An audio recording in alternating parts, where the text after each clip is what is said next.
Last video में हमने ये बेसिक एनिमेशन इन लेयर्स के ऊपर लगा दी थी। अभी इसका काम आता है रिफाइनिंग का। तो रिफाइनिंग में एक बहुत अच्छा जो कॉन्सेप्ट होता है उसे बोलते हैं इजी ईज। इजी ईज का ये मतलब होता है कि रियल लाइफ में जब कोई भी ऑब्जेक्ट एनिमेशन या मूवमेंट स्टार्ट करता है तो शुरू में वो स्लो होता है। गाड़ी को देख लें, जहाज़ को देख लें, किसी भी चीज़ को शुरू में वो चीज़ें स्लो मूव करती हैं। फिर वो जब उनका इंजन पूरा चलना शुरू हो जाता है या चीज़ें फिर अचानक से फुल फास्ट हो जाती हैं। फिर जब करीब होने के करीब होती हैं, रुकने के करीब होती हैं, तो फिर स्लो हो जाती हैं। तो इसी चीज़ को जब आप अपनी एनिमेशन में लेके आएंगे तो आफ्टर इफेक्ट्स वाले इसको इजी ईज बोलते हैं कि आपने जो की फ्रेम्स लगाए हुए हैं इनको रियलिस्टिक, ऑर्गेनिक, नेचुरल लुक देने के लिए तो ये कॉन्सेप्ट होता है। स्टार्ट में थोड़ी सी स्लो, फिर अचानक बहुत तेज़, फिर रुकने से पहले थोड़ा सा स्लो रुकेंगे।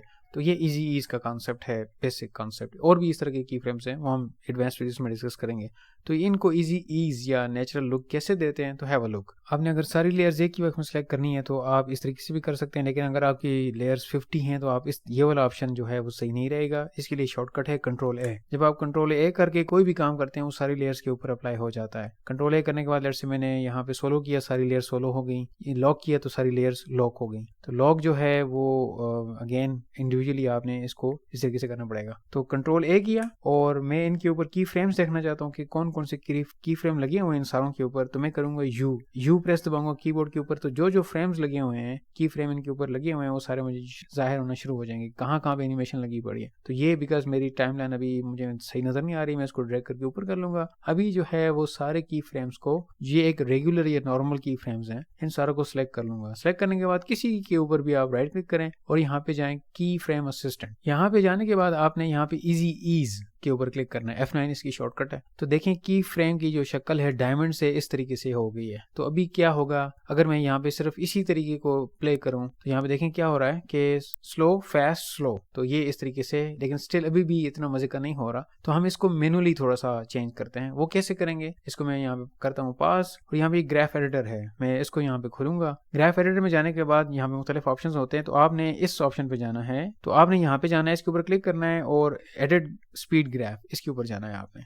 इन सारों की फ्रेम्स को मैं यहाँ पे करूँगा सिलेक्ट। ये सारे सिलेक्ट हो चुके हैं यहाँ पे। तो अभी जो है इनको मैं यहाँ पे क्लिक करके सिलेक्ट करके ड्रैग करूँगा। देखिए ये अचानक से ऊपर जाएंगे, फिर अचानक से जो है आखिर में रुकने के करीब हो जाएंगे। आप इसको जितना दूर खींच के जाएंगे तो ये ग्रेजुअल यानी कि आखिर में बहुत स्लो हो जाएंगे। तो हम नहीं चाहते कि इतने ज़्यादा स्लो हों। तो लेट्स से कि अचानक से वो ना रुकें, थोड़ा सा इस तरह कर देते हैं। अभी मैं दोबारा प्ले करूँ तो फिर क्या होता है, देखें अभी एनिमेशन कितनी चेंज हो जाएगी। देखें अचानक से तेज़ होते हैं। तो ये एक बड़ी एक नेचुरल सी काइंड ऑफ फीलिंग्स आती हैं। तो इस तरीके से अपने आप की फ्रेम्स को इजी ईज कर सकते हैं या इनको नेचुरल लुक दे सकते हैं। तो आप जितनी ज़्यादा इन चीज़ों के ऊपर मेहनत करते जाएंगे, आपकी एनिमेशन उतनी नेचुरल और बिल्कुल रियल लगेगी कि किसी प्रोफेशनल ने इस तरह की है। तो बहरहाल ये आज हमारे प्रोजेक्ट में ये था कि इनको हमने इजी ईज कैसे किया है। तो नेक्स्ट जो वीडियो में हम देखने जा रहे हैं वो ये है कि इनको सीक्वेंस देना। कि एनिमेशन तो हो गई, तो मैं नहीं चाह रहा कि सारी चीज़ें एक ही वक्त में सारी आ रही हैं, कोई चीज़ बाद में आए, कोई पहले आए, तो उनको सीक्वेंस देते हैं। तो सीक्वेंस के लिए क्या करते हैं हम, तो वो देख लेते हैं नेक्स्ट वीडियो में। तो मिलते हैं नेक्स्ट वीडियो में।